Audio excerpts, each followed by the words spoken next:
Bismillahirrahmanirrahim. Assalamualaikum warahmatullahi wabarakatuh. Innal hamdalillah nahmaduhu wa nasta'inuhu wa nastaghfiruh wa na'udzu billahi min syururi anfusina wa sayyiati a'malina. May yahdihillahu fala mudilla lahu wa may yudlilhu fala hadiya lahu.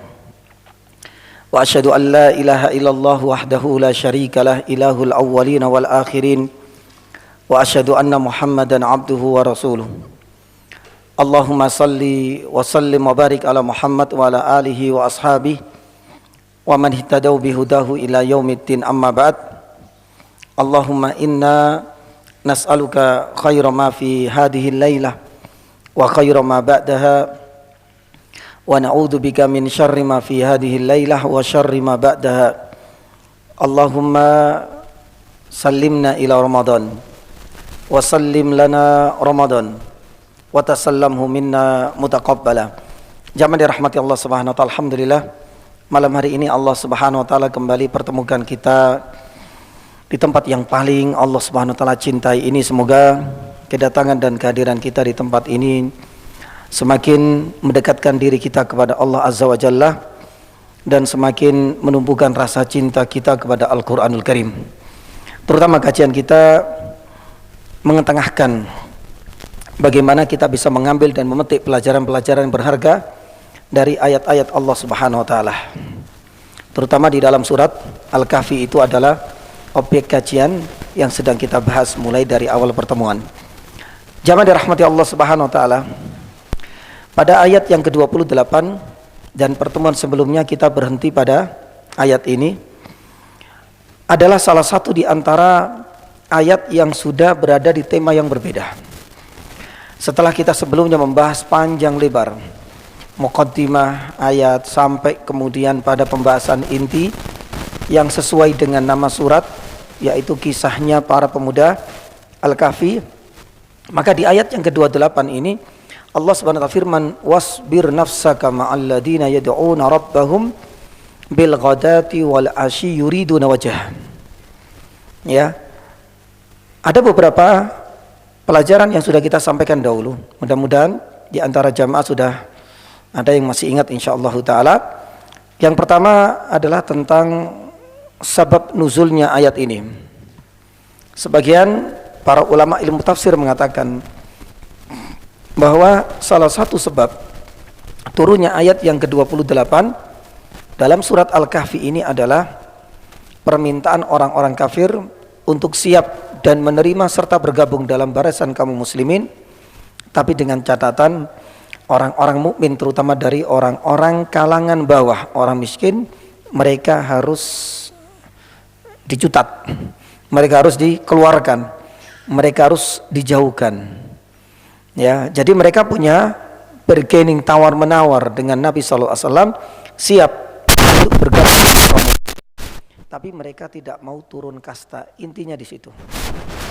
Makanya Nabi SAW di sini tegur oleh Allah Subhanahu wa taala, dan sebagaimana dulu kita sampaikan, teguran ini hal yang wajar sebagai bukti cintanya Allah kepada Rasulina Al-Karim, sebagaimana tatkala Nabi SAW tegur oleh Allah yang menjadi latar belakang kisah turunnya surat Abasa. Dan masih banyak. Nabi SAW juga pernah ditegur karena lebih memilih pendapatnya Abu Bakar dalam kisah tawanan perang Badar. Maka nilabin ayyakunalu asrah hatta yuskina fil ard. Nabi SAW juga pernah ditegur menurut beberapa para ulama tafsir oleh Allah Subhanahu wa taala gara-gara meminta ampunan, berusaha untuk memberikan ampunan kepada pamannya padahal pamannya mati dalam kondisi kafir. Maka nali nabi dalam surat At-Taubah ayat 113, maka nali nabi walladina amanu ayyastaghfiru lil musyrikin walau kanu uli qurba mim ba'di ma tabayyana lahum annahum ashabul jahim. Teguran-teguran ini adalah bukti sayangnya Allah Subhanahu wa taala kepada Rasulullah sallallahu alaihi wasallam, sebagaimana teguran yang ada pada surat Al-Kahfi ayat 28 ini. Di antara faedah yang kedua dulu kita sampaikan adalah tentang apa jemaah? Ya, tentang urgensi dan keutamaan sabar. Definisi sabar, macam-macam sabar itu ada 3, dan keutamaannya, hukum dari sabar Ini sudah kita bahas. Faedah yang ketiga dulu kita sampaikan jamaah dirahmati Allah, tafsir dari ya wasbir nafsaka yad'una rabbahum bil ghadati wal asyi. Apa arti ghadat, asyi? Apa arti pagi dan siang mereka beribadah, mereka berdoa kepada Allah Subhanahu wa taala? Ada dua pendapat, ada yang mengatakan menunjukkan keseringan dan selalunya mereka itu berdoa kepada Allah. Sebagaimana ungkapan kita ya, kalau kita itu melihat tetangga kita ya hampir tidak ada waktu istirahat untuk bekerja, itu biasanya juga dengan kalimat seperti itu. Siang malam kerja terus lah itu. Itu pun yang sama, bil ghadati wal asyi. Tapi ada yang mengatakan bahwasanya dua waktu ini memang menunjukkan dua waktu spesial. Salah satu di antaranya adalah keutamaan kita dianjurkan selalu membaca zikir pagi dan yakni petang. Ini sudah kita sampaikan. Kemudian di antara faedah yang lain jamaah dirahmati Allah Subhanahu wa taala itu adalah tentang tafsir dari yuriduna wajhah. Kita sampaikan bahwasanya yuriduna wajhah ini adalah yuriduna ru'yatallah fid daril akhirah. Sebagaimana Ibnu Katsir rahimahullah taala ketika menafsirkan ayat yang ke-28 surat Al-Kahfi, beliau mengatakan apa? Yuriduna wajhah itu artinya ya tama'an fi ayyahsula lahu ru'yatuhu fid daril akhirati fi raudatil jannat. Bagaimana orang-orang ini menginginkan untuk bisa melihat wajah Allah di hari kiamat, terutama nanti di jannah. Nah, terkait ini jamaah dirahmati Allah, kita sampaikan dulu juga tentang urgensi keikhlasan.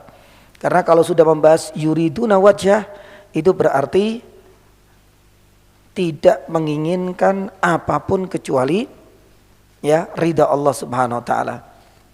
Yang di dalam yakni Al-Qur'anul Karim kita sampaikan yakni juga bahwasanya ikhlas itu kadang-kadang diibarahkan, diungkapkan dengan berbagai lafaz yang berbeda. Kadang-kadang yuriduna wajhah sebagaimana yang ada di dalam ayat ini. Ya, kadang-kadang ya tarjuna ridallah dan kadang-kadang dengan lafaz-lafaz yang lain. Itu semuanya menunjukkan akan urgensi dari keikhlasan. Nah, ini dulu juga kita sampaikan.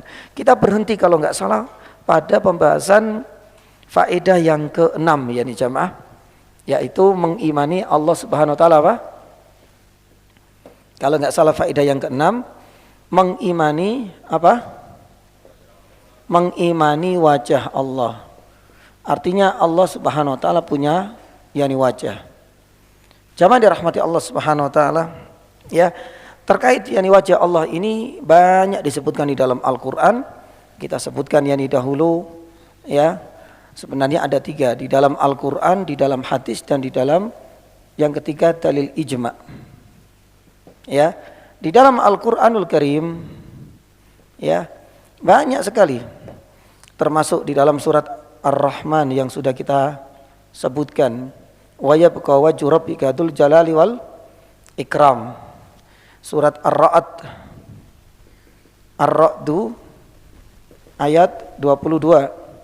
Ini juga yang sama. Allah Subhanahu wa taala membahas tentang wajah. Di dalam surat Al-Qasas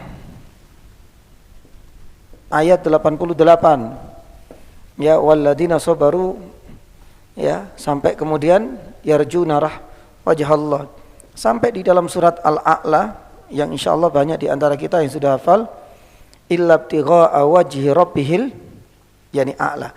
Lah, ini semua menjadi petunjuk bahwa Allah Subhanahu wa taala memiliki wajah.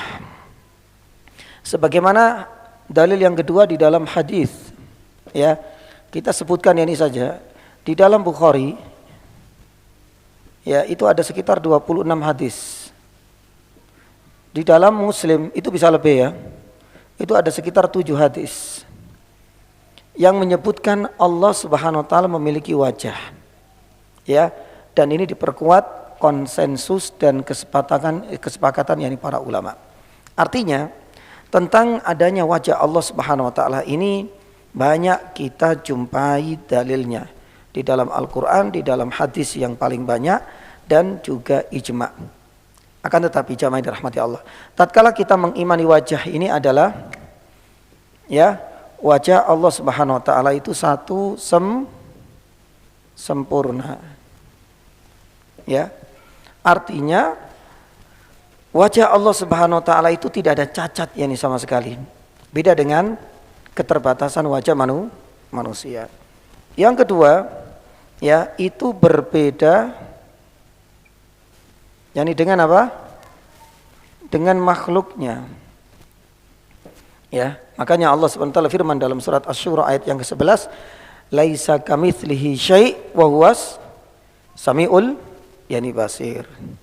Kemudian yang ketiga, ya, para ulama mengatakan kita harus menghindari, tidak boleh, ya, satu dulu kita sampaikan apa?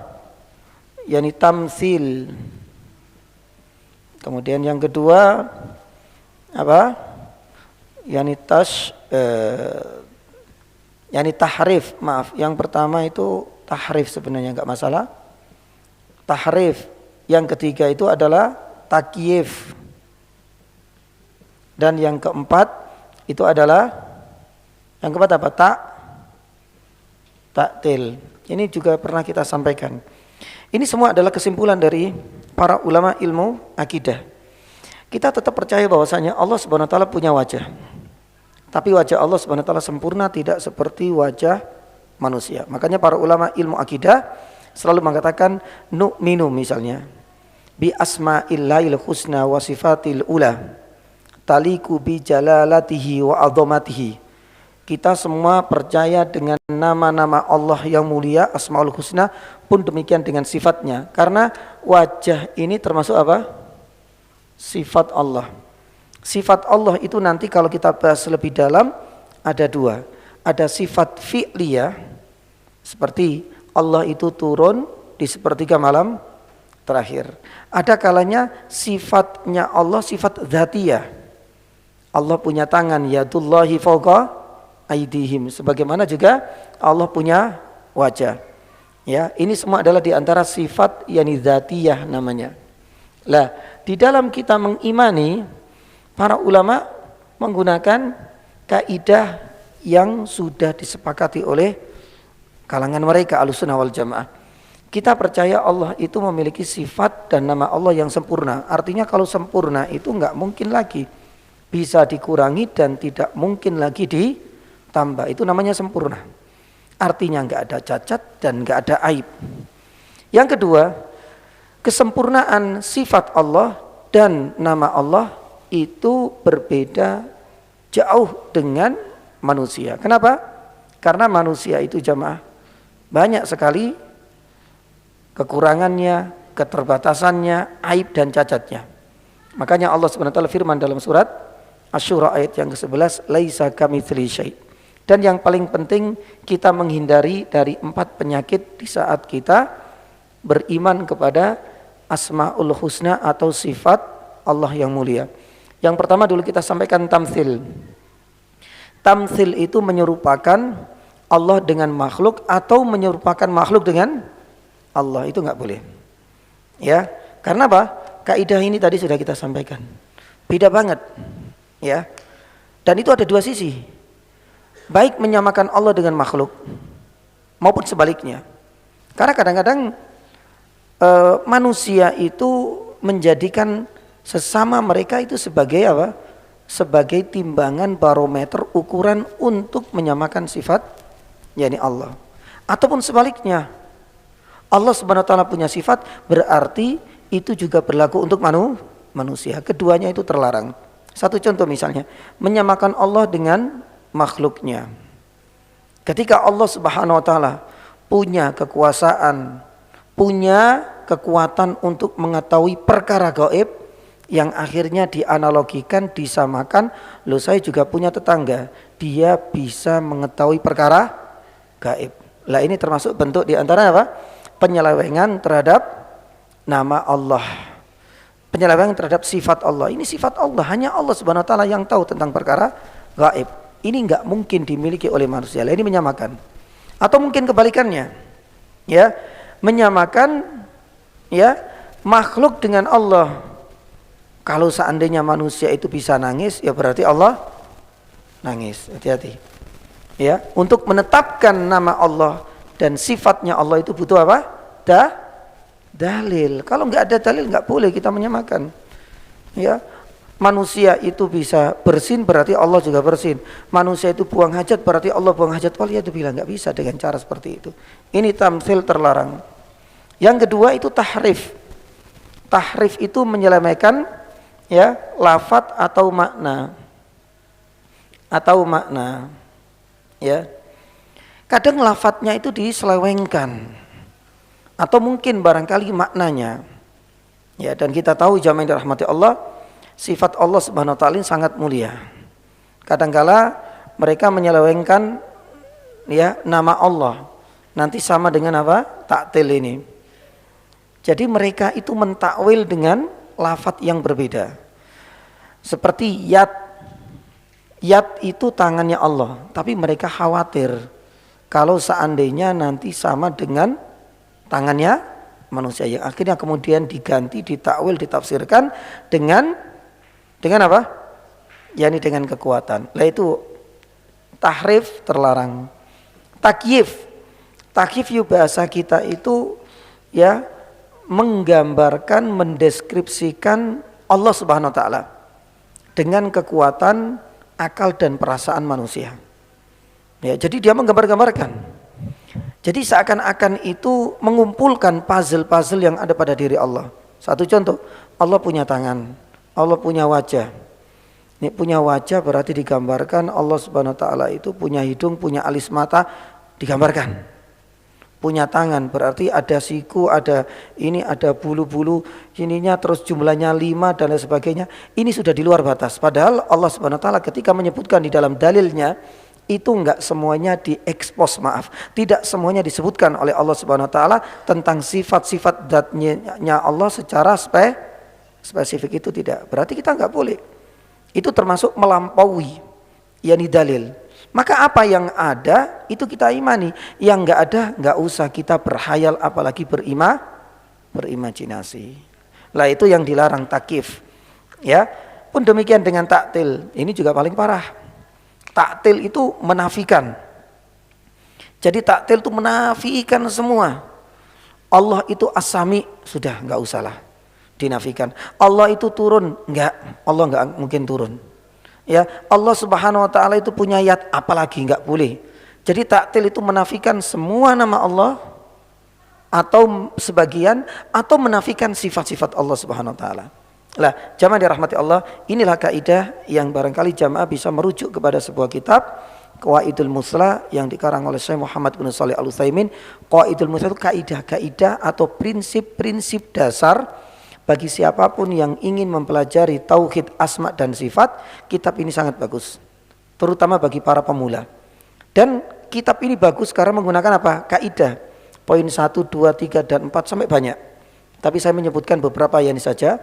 Kalau para jamaah yang ada kesempatan dan sepertinya sudah diterjemahkan ya Qawaidul Mustalah ke dalam bahasa kita bisa belajar dari situ supaya nanti kita tidak sesat pikir di dalam beriman kepada asma'ullahi dan sifatnya. Taib, lanjut. Setelah kita membahas tentang dalil akan adanya wajah Allah, ya sekarang kita akan bahas ini ya tentang apa ya nih jamaah? Mengenai apakah manusia bisa atau mungkin melihat apa? Melihat Allah. Taib. Ini ada dua pendapat ya. Ada dua pendapat di kalangan manusia. Yang pertama, mereka di kalangan Mu'tazilah. Tapi banyak teman-temannya dan kawan-kawannya, termasuk Asy'ariyah juga sebagian ada, Khawarij yakni juga, Sufiyah juga ada, termasuk yakni Syiah Imamiyah masuk dalam golongan ini dan kawan-kawan ini ya. Tapi secara umum Mu'tazilah. Mereka mengatakan bahwasanya ya mustahil ya Allah Subhanahu wa taala dilihat. Allah Subhanahu wa taala itu enggak mungkin ya dilihat, dipersaksikan wajahnya oleh manusia kapanpun di dunia maupun di akhirat.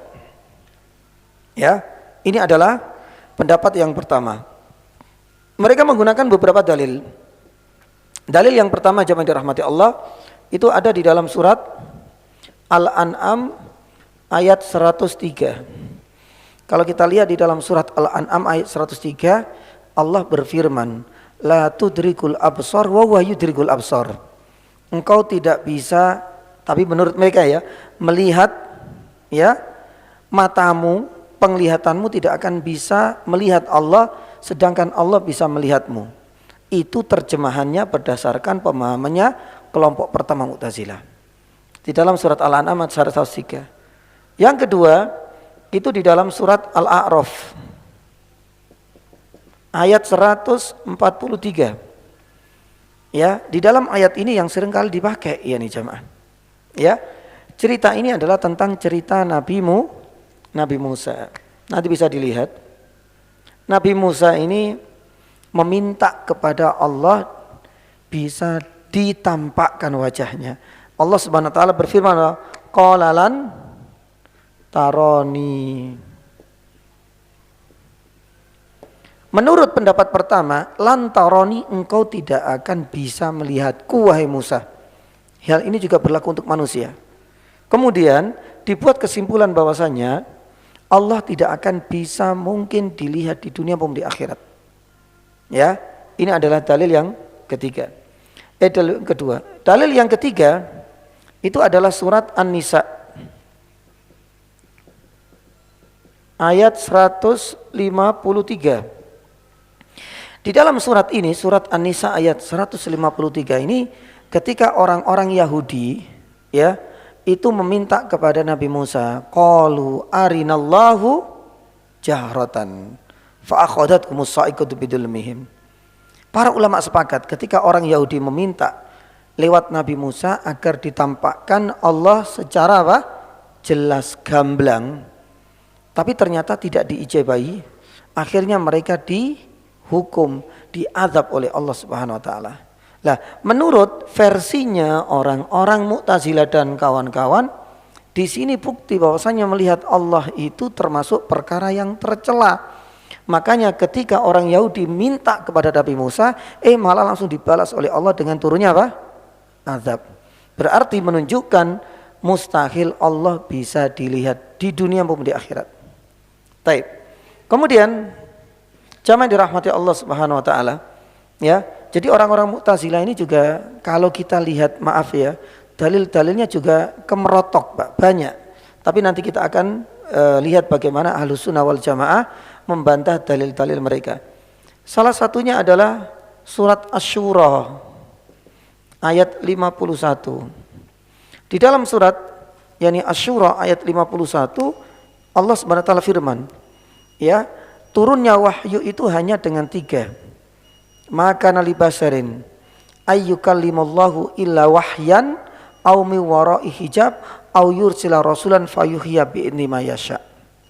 Jadi Nabi SAW itu ketika menerima wahyu, padahal beliau adalah orang yang paling dekat dengan Allah, menerima wahyu yakni saja dengan 3 hal yang satu-satunya tidak ada proses bagaimana Rasulullah melihat Allah. Yang pertama lewat wahyu, ada mengatakan itu lewat embusan. Yang kedua miwaro'i hijab, berarti ada penghalang. Yang ketiga yursila rasulan, artinya lewat perantara. Malaikat siapa? Jibril. Berarti menurut orang-orang Mu'tazilah, jelas menurut mereka ya, dalil ini menjadi petunjuk bahwa Allah itu selamanya mustahil, tidak hanya di dunia, bahkan di akhirat tak akan mungkin bisa dilihat oleh manusia. Nah, bagaimana tanggapan Ahlussunnah wal Jamaah yang nanti kita akan lihat di dalil yang kedua atau pendapat yang kedua ini Ahlussunnah wal Jamaah, nanti kita akan sampaikan setelah yakni adzan. Masih banyak sebenarnya pembahasan yang ini, termasuk apakah ya Nabi SAW benar-benar melihat dalam Isra Mi'raj, apakah Allah itu bisa dilihat dengan mata hati, apakah Allah itu bisa dilihat dalam mimpi. Ya, itu juga termasuk beberapa hal yang nanti kita akan sampaikan setelah adzan. Taib, tafadhal. Alhamdulillahilladzi hadana li hada wa ma kunna linahtadiya laula an hadanallah wa asyhadu an la ilaha illallah wa asyhadu anna Muhammadan abduhu wa rasuluh. Jamaah dirahmati Allah. Di antara pembahasan yang cukup panjang di kalangan para ulama ilmu akidah ketika membahas tentang sifat-sifat dzatiyah yang tadi sudah kita sampaikan, wajah Allah, tangan Allah, jari jemari Allah, sebagaimana sabda Nabi SAW bahwasanya hati setiap Bani Adam itu di antara dua jari jemari Allah Subhanahu Wa Taala. Ya, yang paling panjang pembahasannya itu adalah pembahasan tentang pembahasan apa? Melihat, yakni wajah Allah Subhanahu Wa Taala. Ya, ini yang paling panjang. Mulai dari awal pembahasan penetapan wajah Allah itu ada apa enggak. Karena mau tidak mau nanti berhadapan dengan orang-orang Mu'tazilah dan orang-orang Asy'ariyah. Belum lagi nanti berkaitan dengan melihat wajah Allah bagi manusia, mungkin ataukah tidak. Ya, nah ada dua kelompok ini baru masuk sini. Baru nanti sebagaimana kita sampaikan. Mungkin enggak Nabi SAW itu melihat ketika dalam Isra Mi'raj dan itu ketika masih di dunia. Mungkin enggak Allah itu dilihat wajahnya dengan mata hati. Mungkin enggak Allah Subhanahu Wa Taala itu bisa dilihat di dunia ini dalam mimpi. Baru kemudian nanti kita akan bahas apakah Allah Subhanahu Wa Taala itu dilihat di hari akhirat nantinya, di akhirat itu oleh semua manusia atau hanya orang mukmin saja. Lah, itu juga pembahasan, termasuk pembahasan yang paling akhir tentang boleh enggak kita menggunakan wajah Allah sebagai tawasul dalam doa kita. Ya, itu juga termasuk di antara pembahasan. Makanya pembahasan tentang wajah ini cukup panjang ketika masuk dalam apa? Pembahasan ilmu akidah. Taib. Yang kedua adalah ahlus sunnah. Ya, kita tahu kalau sudah berhadapan antara Mu'tazilah dengan Ahlus Sunnah, yang otomatis ini pasti adalah pendapat yang lemah. Ya, Ahlus Sunnah mengatakan bahwasanya sangat mungkin, ya, sangat mungkin, ya, wajah Allah Subhanahu Wa Taala itu dilihat oleh manusia. Kalau tadi kan penetapan wajah Allah sudah selesai. Yang kedua, mungkin atau bisa enggak? Mu'tazilah mustahil. Ahlus Sunnah mengatakan sangat mungkin. Akan tetapi dalilnya ini unik. Dalil surat Al-A'raf ini ternyata dipakai oleh Ahlus Sunnah juga. Al-A'raf ayat 143. Ya. Di dalam surat Al-A'raf ayat 43 ketika Nabi Musa ini kan menghadap Allah di atas bukit Tursina, salah satu permintaannya Rabbi arini, ya Allah tunjukkanlah kepadaku. Ya, qala lan tarani, kok enggak akan bisa. Lah masalahnya ini loh, masalahnya itu kalau seandainya orang-orang Mu'tazilah pakai dalil gini itu mengatakan tidak bisa, itu terjemahannya. Tapi Ahlus Sunnah mengatakan bahwasanya lan itu tidak mampu. Enggak tahu terjemahannya, coba dilihat sebentar saja. Surat Al-A'raf ayat 143 terjemahannya apa? Khawatir nanti tidak bisa. Karena Ahlus Sunnah sebenarnya mengatakan tidak mampu. Enggak tahu. Tidak sanggup. Taib. Lah ini sebenarnya. Tidak sanggup atau tidak mampu. Ini penting lah ya. Lah subhanallah ya, saya ingin sampaikan satu faedah. Dalam pelajaran tafsir itu ada pembahasan al-inhirafat. Ya, penyelewengan terhadap ya metode penafsiran. Lah salah satu masyayikh ketika menjelaskan tentang salah satu penyelewengan itu adalah tadi itu tahrif. Tahrif itu apa? Mentakwil, jadi maknanya. Lah salah satunya ini jamaah. Ya, dan ada yang sangat indah sekali. Kok bisa gitu loh? Sama-sama orang yang paham bahasa Arab. Ya, di sini diartikan bisa, kalau di sini tidak, ya ini sanggup. Kalau di sini mengatakan qala lan taran tidak akan bisa, itu memang ada indikasi berarti selamanya sudah tidak akan bisa dilihat wajah Allah itu. Tapi kalau seandainya tidak sanggup, berarti memang ada kemungkinan, ya ini bisa. Tapi tidak ada kemampuan untuk bisa melihatnya. Makanya dalam sebuah hadis Nabi SAW pernah bersabda, ya, tentang ketidaksanggupan dan ketidakmampuan manusia melihat wajah Allah di dunia. Sebelum melihat, maka pandangannya akan terbakar. La akhraqat, kata Nabi SAW. Ini yang menjadi salah satu sebab. Tapi yang paling unik lagi jawaban dari para ahlussunnah wal jamaah, ini langsung bawa pakarnya ahli nahwu. Lain pentingnya kita belajar bahasa Arab. Karena bahasa Arab itu adalah salah satu kunci dan syarat bagi orang ketika ingin menafsirkan ayat. Makanya Syekh Utsaimin rahimahullah, ya, di dalam kitabnya Ushul Tafsir ketika membahas tentang syurutul mufassir, syarat-syarat ahli tafsir itu yang pertama itu harus paham apa? Bahasa Arab. Bahasa Arab itu bukan kemudian hafal lafat-lafat hadza baitun, hadza ummi, hadihi ummi, hadza abud, enggak gitu. Artinya kaidah-kaidah nahwu dan sorofnya. Ahlussunnah wal jamaah, subhanallah, ini pentingnya. Ya, sebelum mereka Mu'tazilah koar-koar bahwasanya dalil ini itu untuk kami, bahwasanya lan di sini itu tidak akan bisa dilihat, dibantah oleh Ahlussunnah wal jamaah, loh tidak seperti itu, lan itu menunjukkan ketidaksanggupan dan ketidakmampuan, berarti ada kemungkinan Allah itu masih bisa dilihat. Langsunglah dibongkar pakar nahwunya ngomong seperti apa. Kalau kita ada yang hafal Alfiyah Ibnu Malik, alhamdulillah kebetulan saya juga nggak hafal. Ya, jadi Alfiyah Ibnu Malik ini adalah bait syair manduma, kaidah-kaidah nahwu. Ya, kalau kita lihat ini jamaah dirahmati Allah, ketika membahas tentang lan di sini, ya, itu bukan untuk litakbid. Ya, jadi bisa ini, maaf ya, menurut mereka itu adalah litakbid. Litakbid itu abadan. Abadan artinya apa? Untuk selamanya nggak akan yang bisa. Ini dibantah sendiri oleh pakarnya ahli lughah dalam Alfiyah Ibnu Malik. Bahwasanya lan itu bukan menunjukkan tidak akan bisa, bukan seperti itu maknanya. Tapi lan itu artinya menunjukkan ketidaksanggupan. Kalau para ulama Ahlussunnah sudah ngomong itu bukan menunjukkan selama-lamanya, pakarnya ahli lughah sudah ngatang yang demikian, berarti sebenarnya sudah jelas mana yang benar dan mana yang salah. Makanya Masya Allah, dari sinilah para ulama banyak yang mengatakan pentingnya memang mau tidak mau kita harus belajar bahasa Arabnya, ya. Siapa sangka kaidah nahwu itu akhirnya dijadikan sebagai rujukan ketika ada satu dalil ayat tapi dipakai oleh dua kubu.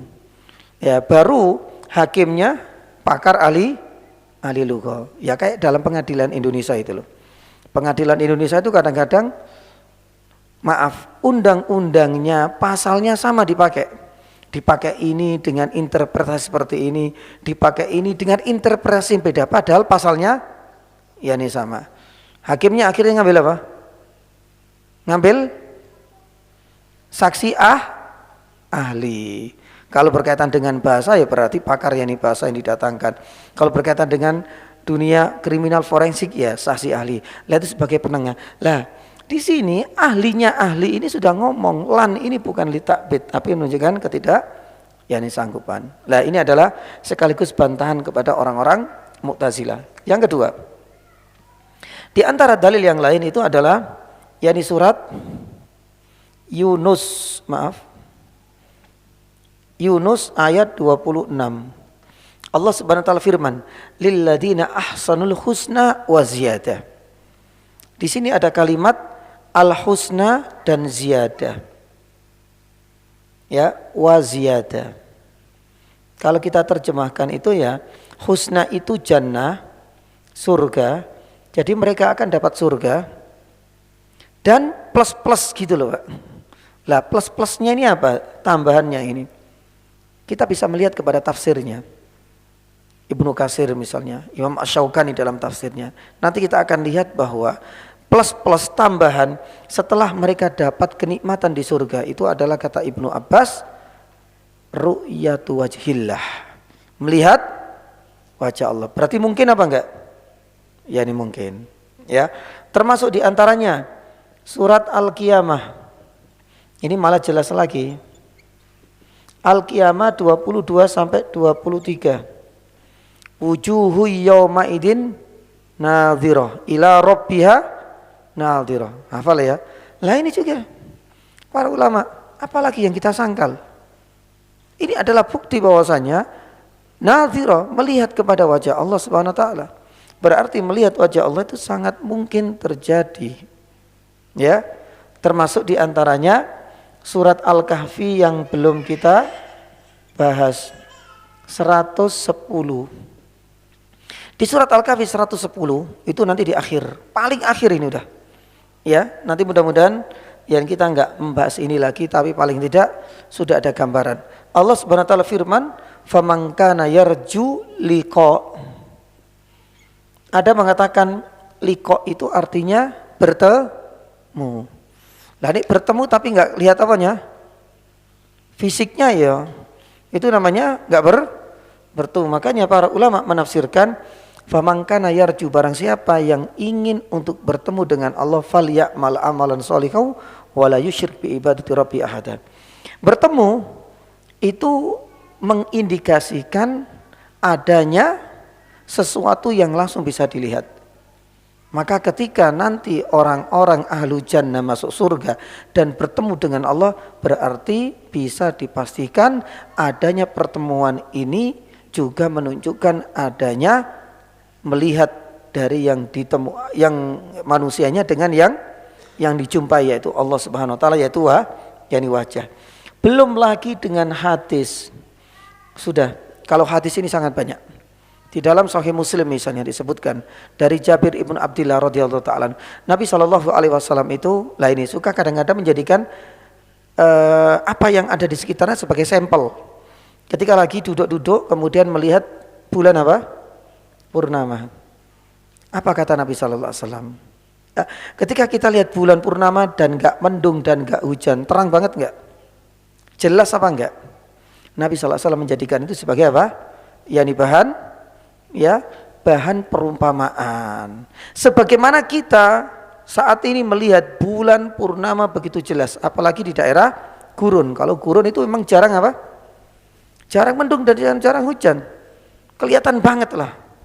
Ya, sebagaimana terangnya dan jelasnya kita melihat bulan purnama, pun demikian dengan kondisi ahlul jannah kelak juga akan melihat Robnya tanpa ada penghalang sama sekali.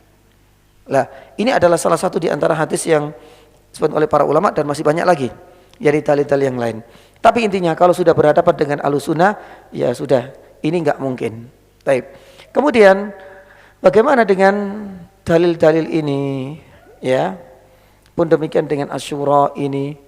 Nah, kalau dalil Al-A'raf tadi sudah dibantah oleh para ulama. Surat Al-An'am ayat 103 ini jamaah yang dirahmati Allah. Allah Subhanahu wa taala menggunakan kalimat idrak. Maaf, ini agak dalam. Tapi intinya gini. Idrak itu tidak hanya melihat, tapi bisa bermakna mengamati, menjangkau. Kalau memang demikian berarti mata manusia itu enggak mungkin bisa menjangkau perkara yani gaib. Itu artinya bukan memiliki makna melihat. Makanya Allah Subhanahu wa taala menggunakan la tudrik al-absar. Ini dibantah oleh para ulama, ini enggak bisa. Ya. Kemudian surat An-Nisa. Nyatanya orang-orang Yahudi ketika meminta kepada Nabi Musa alaihissalam, ya, agar diapakan ya jemaah? Agar diberikan kesempatan untuk melihat wajah Allah, malah enggak diijabahi oleh Allah. Dijawab oleh para ulama. Coba dilihat di dalam kitab tafsir. Mereka ini meminta sesuatu dan tidak diijabahi karena sebagai bentuk tantangan kepada Allah. Sombongnya seperti itu dia. Jadi orang Yahudi itu sombong banget. Kita gak akan beriman kalau belum melihat yakni Allah. Artinya akhirnya Allah Subhanahu wa taala tidak mengijabahi.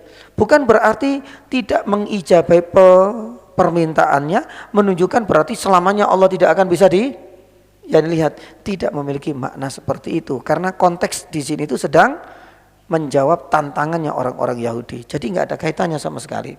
Surat Asy-Syura Allah Subhanahu wa taala menjelaskan bahwasanya tata cara turunnya Wahyu itu dengan 3 cara. Lah, zaman dirahmati Allah Subhanahu wa taala, ini kan masalah turunnya wahyu.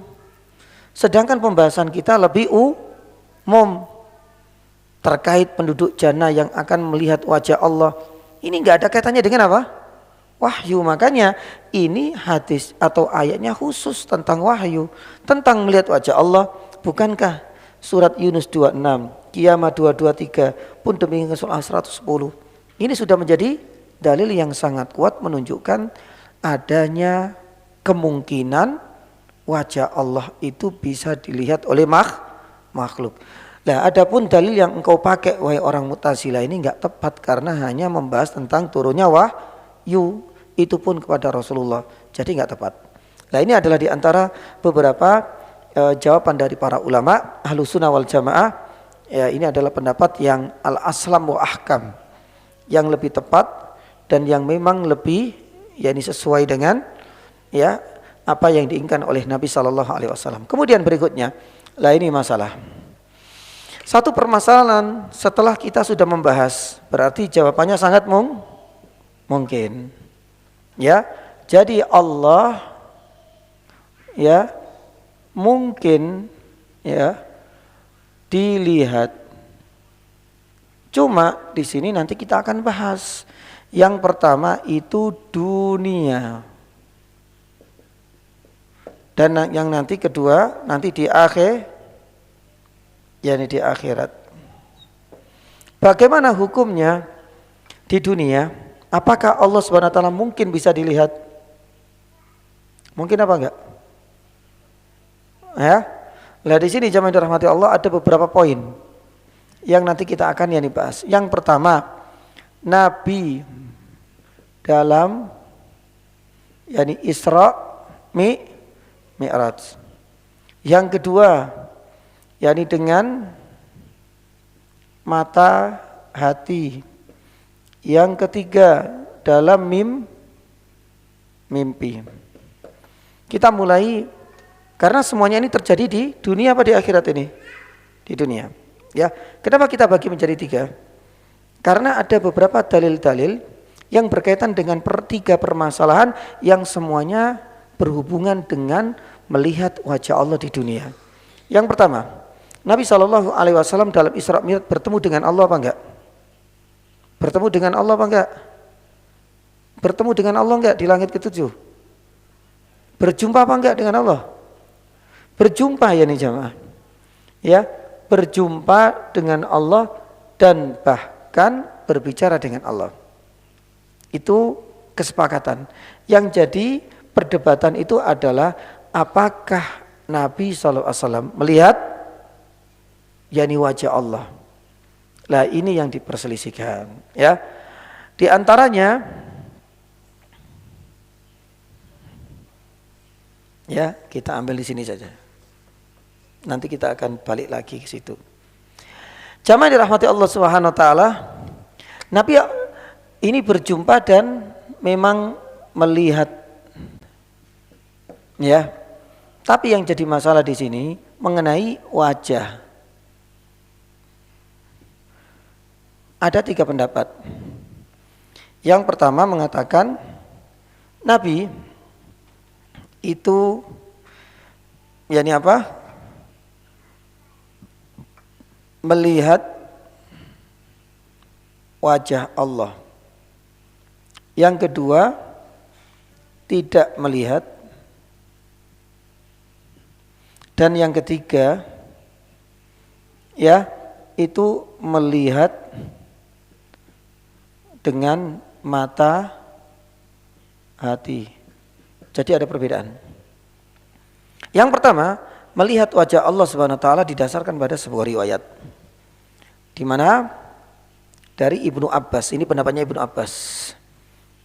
Nabi SAW benar-benar melihat wajah Allah ketika dalam peristiwa apa?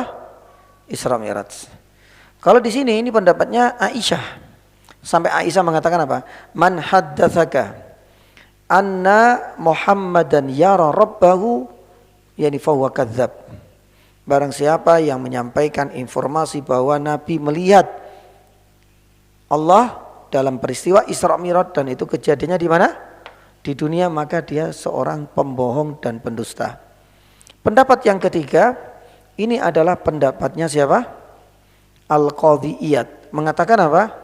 Kalau melihat dengan mata hati iya, tapi kalau melihat yakni dengan apa? Mata kepala tidak. Ya, itu adalah pendapat yakni ketiga. Nah, jamaah dirahmati Allah, dari perdebatan yang panjang para ulama ini, ya, para ulama kemudian membuat kesimpulan bahwasanya dengan mata hati, ya, itu sangat mungkin. Tapi kalau seandainya dengan mata kepala, itu menurut pendapat jumhur ulama itu enggak mungkin.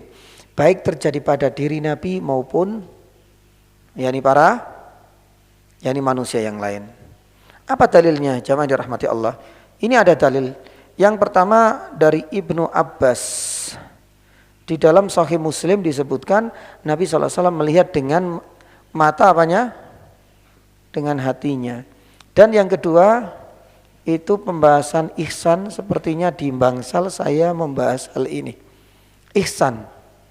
Ya, ihsan itu dalam hadis Jibril apa? Anta budallah ka'annaka tara fa illam takun tarahu fa innahu yarak. Ketika engkau beribadah kepada seakan-akan engkau melihat Allah, berarti bisa enggak dilihat Allah? Itu di dunia, pembahasannya di akhirat. Di dunia dengan mata kepala, dengan mata hati. Lah, ini dengan mata hati, ya. Makanya inilah di antara dalil pertama dan dalil yang kedua menunjukkan Nabi pun mengalami hal yang sama. Jadi yang dilihat oleh Nabi SAW itu bukan wajah Allah ketika di dunia. Kenapa demikian? Satu, Nabi SAW sudah pernah bersabda tadi, kenapa sih nggak bisa dilihat di dunia itu? Karena akan terbakar kelopak mata manusia sebelum sempat untuk melihat. Yang kedua, Ibnu Abbas meriwayatkan bahwasanya yang dilihat oleh Nabi SAW itu bukan wajah Allah, tapi yang dilihat adalah nurun, cahaya. Berarti fix. Nabi SAW dalam Isra Mi'raj itu tidak melihat wajah Allah, tapi melihat dengan hatinya. Sebagaimana ihsan yang dijelaskan oleh Rasulullah, anta budallah ka'annaka tara fa ilam takun tara fa innahu yarak. Taib. Yang berikutnya jamaah dirahmati Allah Subhanahu wa taala, mimpi. Ya, mungkin enggak? Kalau dengan mata hati sudah ada dalilnya. Mungkin. Ya, tapi kalau dengan mata kepala enggak mungkin. Sekarang dalam mimpi mungkin apa enggak? Ya. Ada sebuah hadis yang sangat masyhur. Ya. Barang siapa yang bertemu Allah dalam mimpinya, maka dijamin masuk surga. Tapi ini hadis palsu. Mungkin barangkali ada yang pernah membaca atau mendengar. Lah, jamaah dirahmati Allah, terkait yakni mimpi, para ulama mengatakan sepakat mungkin. Rasul sallallahu alaihi wasallam pernah melihat inni ra'aitu rabbi fi ahsani suratin. Aku pernah melihat melihat Robku dalam mimpiku dalam gambaran yang paling menyenangkan dan paling indah. Tapi sekali lagi, mimpinya Rasulullah mungkin pun itu dengan apa? Yani mata hati, tidak dengan mata yani kepala. Karena sekali lagi kembali hukum asal itu enggak mungkin terjadi selama di dunia. Akan tetapi yani jamaah, terkait mimpi ini ada penjelasan yang sangat dalam oleh Syekhul Islam Ibnu Taimiyah. Ya, di mana beliau mengatakan ini tidak bisa diklaim ya untuk setiap orang. Karena mimpi manusia selain Nabi itu rentan bisa dimasuki oleh yakni syaitan. Ya. Karena tadi malam saya bermimpi bertemu dengan siapa? Dengan Allah, ya. Tapi dia enggak pernah sama sekali mengetahui tentang karakter Allah dan lain sebagainya. Tapi sangat mungkin. Ya, bahkan para ulama mengatakan tidak hanya menjadi khususan bagi Nabi. Bahkan itu juga terjadi kepada selain yakni Nabi. Ada jawaban yang sangat panjang oleh Ibnu Taimiyah di dalam kitabnya Majmu' yakni Fatawa. Tapi hal yang lain yang perlu digarisbawahi, bukan menunjukkan orang yang Allah berikan karunia bisa melihat Allah dengan mata hatinya lantas naik makomnya menjadi wali misalnya, enggak. Itu juga dijelaskan oleh Syekhul Islam Ibnu Taimiyah. Ya, sebagaimana karomah. Itu juga dijelaskan, diluruskan pemahaman salah yang seringkali dijumpai di masyarakat. Kata Syekhul Islam Ibnu Taimiyah, bukan berarti kemudian orang yang dapat karomah itu berarti satu kejadian yang di luar nalar tapi tidak diberikan kepada para nabi. Karena kalau para nabi namanya apa? Yani mukjizat. Ini kepada selain nabi. Kata Syekhul Islam, bukan berarti orang yang diberikan karomah lantas posisinya, makomnya, kedudukannya lebih tinggi dan menjadi orang yang sangat mulia di sisi Allah, tidak. Makanya Syekhul Islam dia mengatakan apa? Coba kita kalkulasi. Di zamannya sahabat, jumlah sahabat yang mendapatkan karomah sangat sedikit. Salah satunya Usaid ibn Khudair ketika membaca surat Al-Kahfi dinaungi oleh yakni awan. Selebihnya banyak kita jumpai pada masa tabi'in dan masa tabi'in. Pertanyaannya, ketika karomah itu lebih banyak Allah berikan kepada masa tabi'in, apakah menjadikan masa tabi'in orang-orang yang mendapatkan karomah di kalangan mereka akhirnya makom kedudukannya lebih tinggi daripada para sahabat yang tidak mendapat karomah? Tidak. Karena sahabat itu tetap posisinya lebih mulia. Sama juga dengan yakni hal ini. Makanya jamaah dirahmati Allah, terkait yakni dunia, para ulama membuat sebuah kesimpulan. Ya sebagaimana tadi. Jadi Ahlussunnah mengatakan Allah itu sangat mungkin dilihat. Adapun di dunia yang dilihat oleh Rasulullah ya dan siapapun manusia yang diberikan ilham karena Allah itu bisa melihat tapi dengan mata hati. Sebagaimana Ibnu Abbas, sebagaimana juga ihsan. Lawang ihsan aja kita gambarkan oleh Allah, anta budallah ka'annaka tarahu, jadi dengan mata hati. Adapun dalam mimpi juga sangat mungkin, tapi tidak semua orang, dan ini tidak menjadi petunjuk orang yang akan diberikan kesempatan untuk melihat Allah dengan mata hatinya lantas menjadi orang yang paling mulia, itu tidak ada jaminan. Lah, jamaah dirahmati Allah Subhanahu wa taala, ini adalah kesimpulan dari melihat Allah ya di dunia sangat mungkin. Adapun di akhirat, jamaah dirahmati Allah, ini juga sangat mungkin. Sangat mungkin banget. Tapi pertanyaannya, siapa yang melihat Allah Subhanahu wa taala di akhirat? Ini ada 3 pendapat. Ada yang mengatakan semua manusia. Ada di dalam surat Al-Insyiqaq ayat yang ke-6.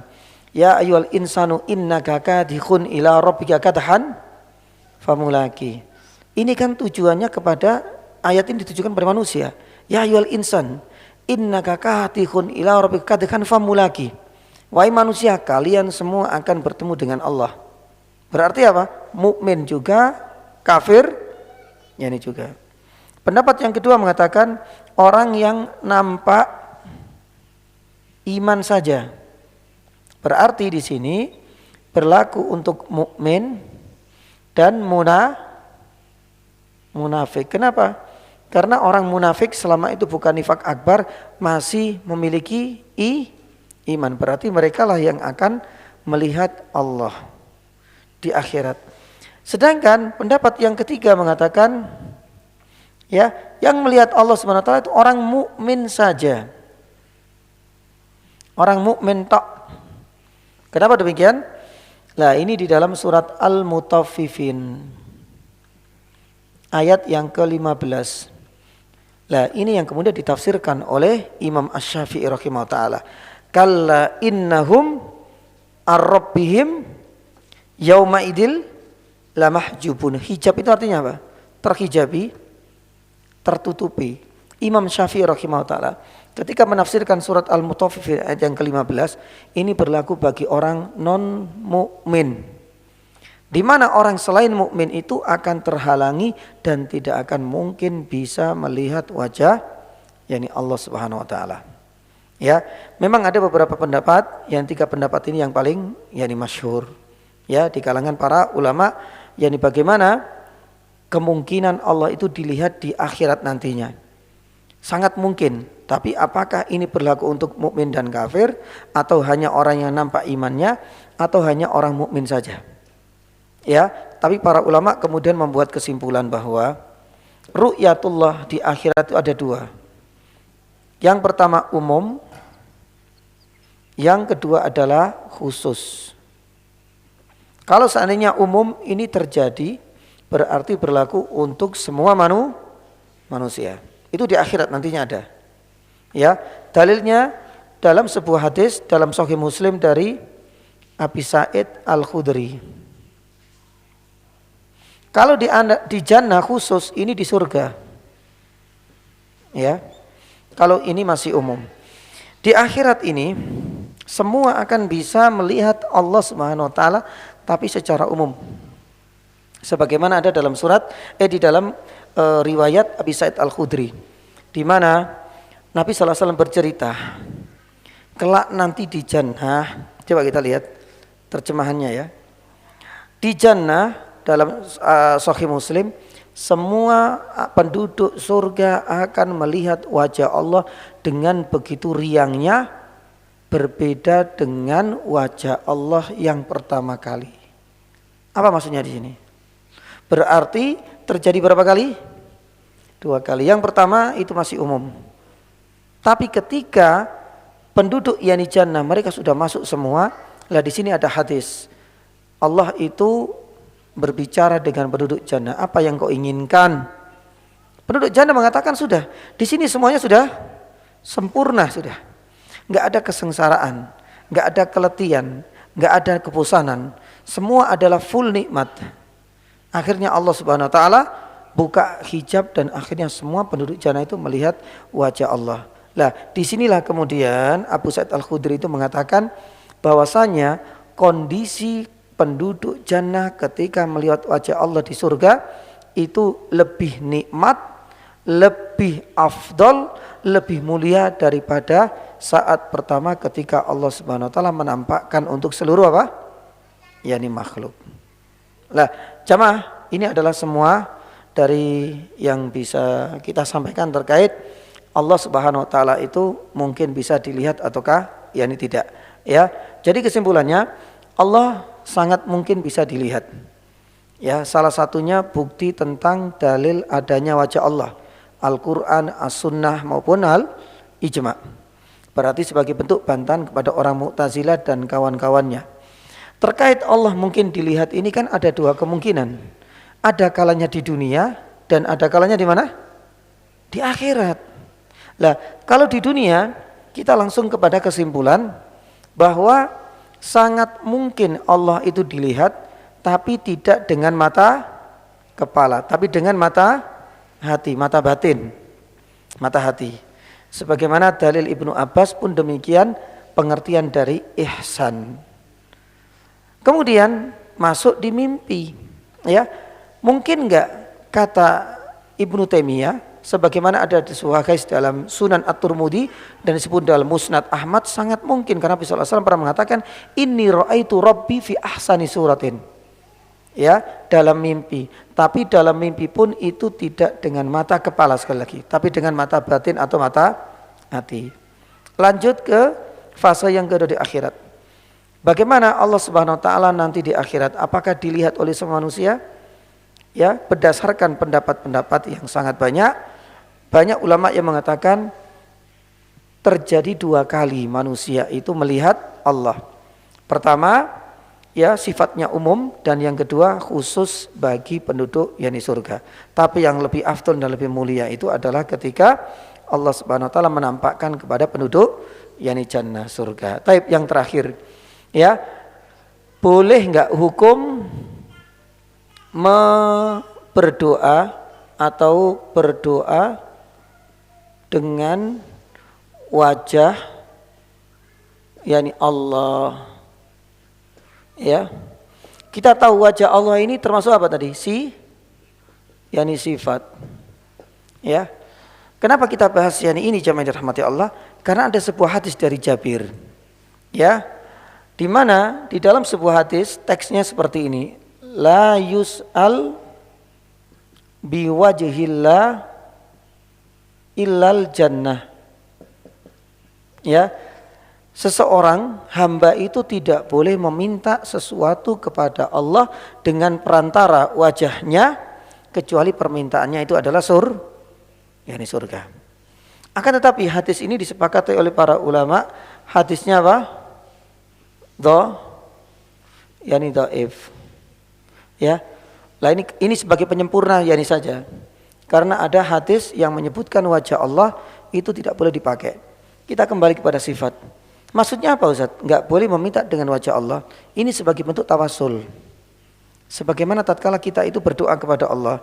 Doa ketika kita singgah di rumah, di hotel, di apartemen, doanya apa? Atau singgah di tempat yang sebelumnya belum pernah kita jamah. Doanya apa? A'udzu bikalimatillahi tammah. Coba kita lihat. Kita memohon perlindungan kepada Allah dengan apa itu? Bikalimat. Kalimat itu artinya apa? Bikalimatillah itu sifat Allah dan bukan apa? Bukan nama, bukan asmaul husna. Jadi ada nama Allah dan ada sifat. Ini boleh dan Nabi sallallahu alaihi wasallam mengajarkan kepada kita. Terutama ketika kita singgah, entah rumah kita tinggalkan pasca mudik misalnya, sunnah kita membaca doa ini. Karena kita nggak tahu siapa yang menempati dalam beberapa hari ketika kita meninggalkan. Atau kita tinggal di hotel, karena hotel nggak setiap hari full. Atau di apartemen, atau di losmen dan lain sebagainya. Nah ini yang kemudian kita bahas. Ada sebuah riwayat gitu loh, di mana kita itu dilarang untuk meminta berdoa dengan melalui wajah Allah kecuali harus jannah. Berarti kalau perkara dunia berarti tidak diperbolehkan. Ya, akan tetapi ini ada dua penjelasan. Satu, di sisi dari analisa kritik yani sanad. Kritik yani sanad mengatakan dhaif. Berarti tidak boleh dipakai hadis ini sebagai hujah. Tapi di sisi lain para ulama melihat dari sisi makna, ya, itu boleh ya berdoa dengan wajah. Karena wajah itu termasuk sifat. Sebagaimana semua sifat Allah itu boleh kita jadikan sebagai ya tawassul di dalam doa-doa kita. Sebagaimana tadi ini a'udzu bikalimatillahi tammah. Ya, itu diperbolehkan. Ya. Lah, nanti kita akan lihat sebagaimana doa ketika kita masuk masjid. Doanya tadi masuk masjid apa jemaah? Ya. Bismillah. Ya, Allahumma sholli ala Muhammad wa tali apa rahmatik. Kemudian apa lagi? Ada doa lagi. Ya. A'udzu billahil azim terus. Ayyuha di sini ada. Wa biwajhil karim wa bisultanihim qadim minas syaitonir rajim. Lah ternyata boleh.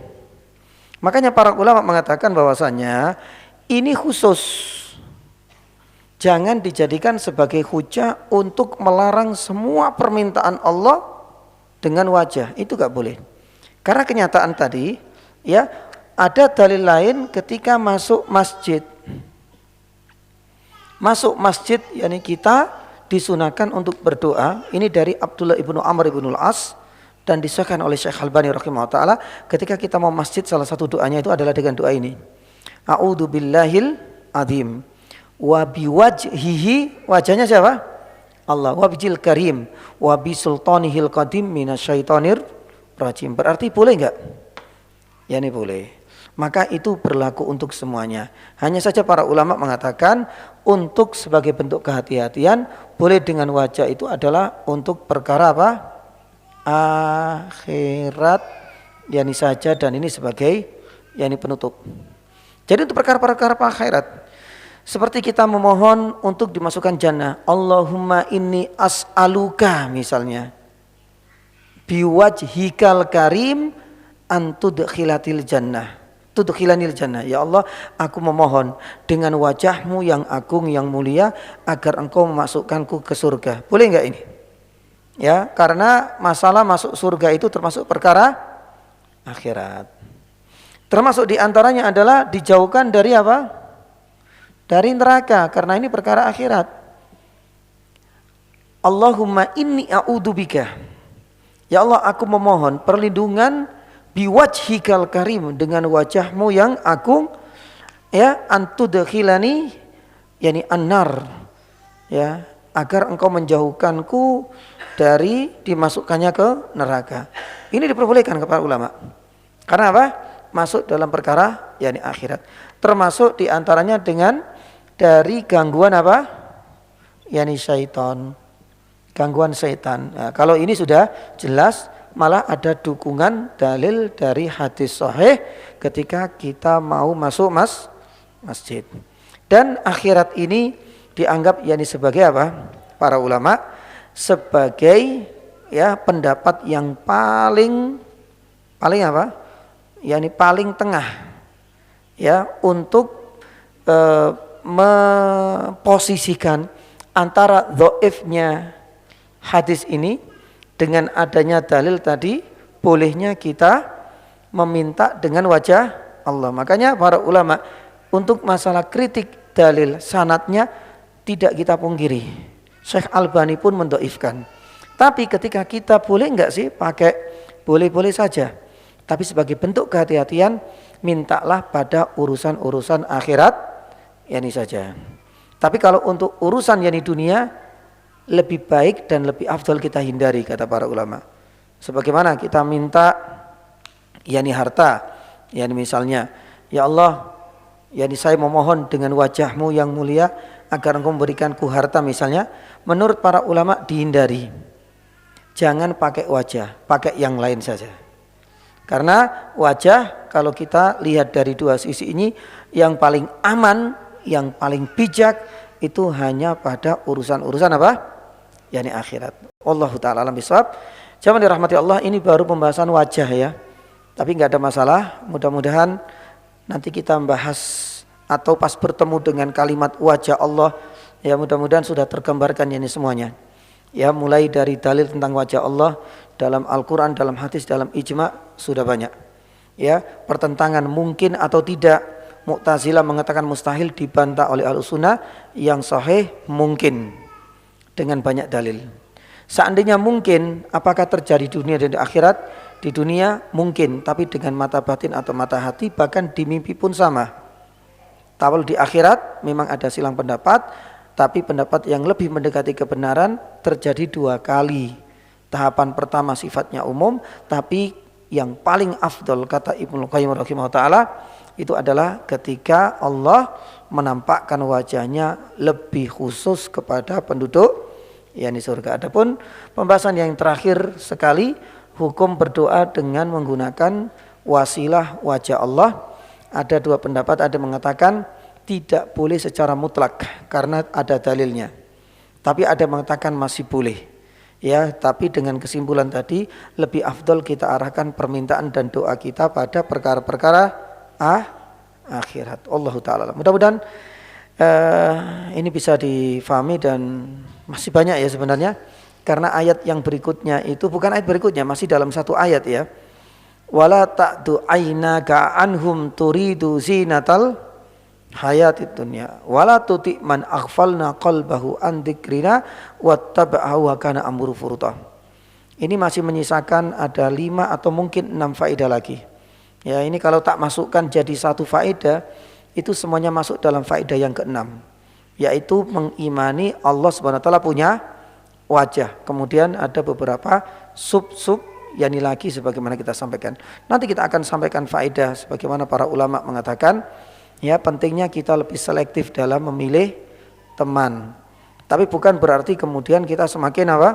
Kenceng-kencengan. Ya, artinya tidak mau bergaul, akhirnya kemudian eksklusif. Pokoknya yakni saya di sini, engkau di sana. Pokoknya kita nggak bisa selama kita memiliki benar-benar tujuan yang benar-benar sama. Itu pun yakni bukan seperti itu yang digambaran kita. Itu ada memang salah satu di antara faedah. Karena Allah SWT firman wala ta'du ainaka anhum turidu zinatal hayatid dunya. Ya jangan kau terpengaruh dengan teman-teman, sahabat, komunitas yang orientasinya mereka adalah yakni dunia. Termasuk di antaranya adalah wala ta'du ainaka wala tuti man aghfalna qalbahu an dzikrina. Ya, termasuk Allah Subhanahu wa taala itu murka terhadap orang-orang kafir karena mereka sudah dicampakkan. Makanya Ibnul Qayyim rahimahullah taala mengatakan, memberikan satu faedah yang berharga, kita tidak boleh menjadikan mereka sebagai idola orang kafir karena mereka sudah dilalaikan hatinya oleh Allah. Makanya ini kaitannya nanti ada dengan apa? Wala dan yakni barok yakni juga. Dan masih banyak faedah-faedah yang lain ya, yang mudah-mudahan pada pertemuan selanjutnya bisa kita tuntaskan. Kalau ada pertanyaan monggo dipersilakan. Ada pertanyaan ya siapa? Ada pertanyaan? Cukup insyaallah. Ya ngapunten ya, hari ini kita baru membahas wajah saja, enggak apa ya. Karena wajah ini nanti kita akan ketemu dengan wajah yang sangat banyak sekali. Apalagi kalau membahas hadis yang kami sebutkan ini tadi dalam Sahih Bukhari ya, penyebutan wajah di 26 hadis, di Sahih Muslim sekitar ada 7. Itu baru sampel. Padahal kitab hadis tidak hanya terbatas pada Bukhari dan Muslim, ada Sunan, ada Masanid, Musnad, ada Musannaf, banyak lagi sudah. Itu sebagai bentuk yakni bantahan kepada orang-orang Mu'tazilah dan kawan-kawannya. Ya mudah-mudahan ya pada pertemuan selanjutnya kita nanti bisa menuntaskan ya sisa dari faedah-faedah yang belum sempat kita sampaikan hari ini. Semoga bermanfaat apa yang kami sampaikan hari ini, dan semoga Allah Subhanahu wa taala pertemukan kita di lain kesempatan. Subhanallah asyhadu an la ilaha illa anta astaghfiruka wa atubu ilaik. Wa sallallahu ala nabiyyina Muhammadin wa ala alihi washabihi wasallam. Assalamualaikum warahmatullahi wabarakatuh.